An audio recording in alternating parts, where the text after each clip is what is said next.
Você vai ouvir agora mais um trecho das gravações que o empresário Tony Garcia realizou com Sérgio Moro e os procuradores da República, que eram ali mais próximos de Moro. Esta conversa ocorreu em 2005, quando Tony Garcia era um agente infiltrado por decisão do Moro, era um agente infiltrado do Moro. E ele, então, discutia suas missões diretamente com o Moro e também com procuradores da República, especialmente Carlos Fernando dos Santos Lima e Januário Paludo, que depois vão ter uma ação destacada na Lava Jato. Então, esta conversa, elas revelam crimes.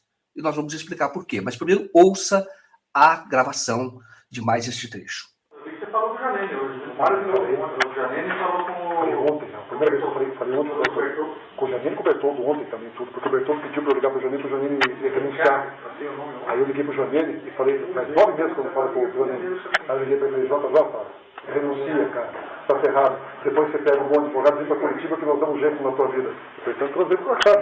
Eu falei, não, eu só estou pensando, fora com a sua cara. Eu estou pensando, porra. Só não sacaneei a operação porque já ainda tem esperança nesse raio da 190 horas que foi todo mundo. Não tem, né? Nós já sabemos até onde está perto. Eu acho que der uma busca lá em São Paulo, em Itaim, onde a Polícia Federal agora já vai pegar. Eu acho que você vai bater lá. Eu acho que vai bater lá. Eu estou com receita de gente Bater queimar o passo antes da hora e queimar tudo. Mas se eu tivesse dado passo mês passado, não tinha acontecido isso. O problema é que eu acho que, por enquanto, é mais complicado. Mas amanhã nós vamos falar com o Sérgio Moro. Já está na hora, tá? Porque mesmo que ele é vítima do erro também que eu fui colocado. Então, o fato é que os casos não tem como dar mais segurar. E eu não estou querendo correr o risco, depois que o Bertoldo venha e peça a noção de tudo. Eu sei, contamina tudo. Mas é uma questão de utilidade de tudo que eles produziram. Eu não quero correr o risco nenhum. Primeiro crime. Os procuradores da República não podiam investigar um deputado federal, que era o Janene, deputado federal por Londrina. Veja que ele diz que sabia da conversa do Tony Garcia com o Janene, também com Bertoldo, que é o advogado Roberto Bertoldo, que era um alvo do Moro. Tony Garcia já contou em entrevista ao 247 que o Moro queria prender o advogado Roberto Bertoldo para poder construir uma narrativa, desgastar José Dirceu e também entrar na apuração, naquele escândalo do mensalão.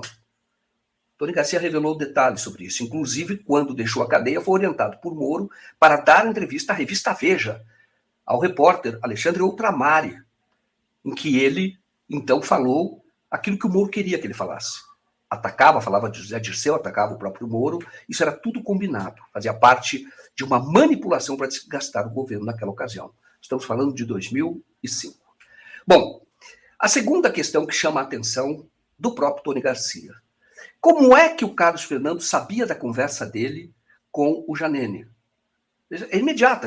Para o Tony Garcia, e isso faz todo sentido, o Ministério Público estava ouvindo online, na hora, as gravações, que as interceptações. Porque o Tony Garcia tinha os telefones interceptados e também usava aparelhos preparados pela Polícia Federal para poder, com os alvos determinados pelo Moro, muitos desses alvos que não poderiam ser investigados por Moro, que tinham tal foro por prerrogativa de função. Mas o Carlos Fernando já sabia. Então o Tony disse agora. Ele falou, como é que eles sabiam? Desde aquela ocasião eu falei, mas eles estavam ouvindo. Ao mesmo tempo. Tinha algum aparelho no Ministério Público. Seria o guardião? Que aparelho é esse? Como é que o Ministério Público sabia dessa conversa? Bom, crime de abuso de autoridade. O Ministério Público, que tipo de aparelho ele estava usando para poder fazer esse tipo de investigação? Cada relato feito pelo Tony Garcia, mas não só pelo Tony Garcia, quando você se aprofunda nessas denúncias, você percebe que você está diante de um jogo de abuso, de jogo de violência, a violência, inclusive de tortura.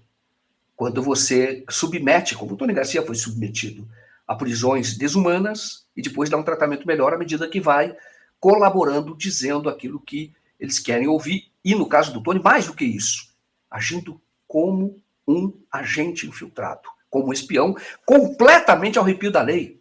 Não havia ainda regulamentação na época da delação premiada, mas já se fazia isso em Curitiba extrapolando, ultrapassando todos os limites da lei. Veja que o Tony fala do endereço que poderia obter as gravações do Roberto Bertoldo. Ele fala do endereço do Itaim. Sabe quais são as gravações que estavam lá? Muitas que tinham sido feitas pelo então sócio do Roberto Bertoldo, que é o Sérgio Costa, que também viraria colaborador do Moro. E uma dessas gravações seria a gravação da festa da cueca. Portanto, eles já sabiam onde estava e estavam preparando a apreensão. O Tony Garcia conta que depois perguntou ao Moro se tinha conseguido acesso àquela fita.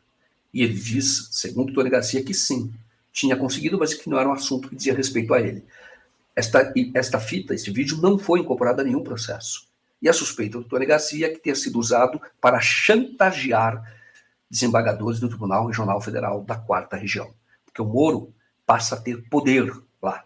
As festas eram organizadas por Roberto Bertoldo, porque o Roberto Bertoldo tinha influência, fazia lobby no TRF4 e oferecia aos desembargadores estas festas.